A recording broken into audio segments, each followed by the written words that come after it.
Emmanuel Macron a enfin daigné présenter un programme. À moins de 50 jours du premier tour, vous avouerez qu'il était temps quand même. Et son programme, c'est du pur marketing. Alors rien d'étonnant, me direz-vous, pour quelqu'un qui dit avoir appris la grammaire de l'économie dans la banque d'affaires. Il nous avait déjà dit, il n'y a pas de culture française. Et bien là, c'est la démonstration que la France, il y comprend rien.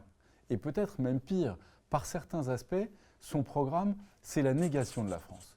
Jugez plutôt, il veut accentuer notre mise sous tutelle par la création d'un gouvernement économique de la zone euro. C'est-à-dire, en fait, un impôt européen.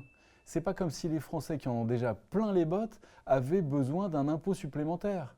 Sur les traités de libre-échange négociés en douce par Bruxelles qui condamnent notre industrie et notre agriculture, silence radio total. Pas un mot sur l'insécurité, pas un mot sur l'immigration. Il est même allé jusqu'à féliciter Madame Merkel d'avoir accueilli 1,5 million de migrants dans son pays, lesquels migrants peuvent venir chez nous quand ils veulent parce qu'il n'y a plus de frontières.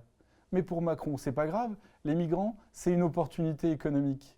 Macron, c'est le candidat du Burkini. Avec sa hausse de la CSG, pour un couple de retraités, c'est 36 € en moins par mois. Par contre, pour un patron du CAC avec un patrimoine de 15 millions d'euros, qui paierait 170 000 d'ISF, avec Macron, c'est 35 000 d'ISF. Merci qui? Merci Macron, le zombie du pouvoir socialiste. Eh bien, avec Marine, tout ça, c'est terminé. Le cauchemar, c'est terminé. Et la France sera remise en ordre en 5 ans. Et surtout, faites passer le message.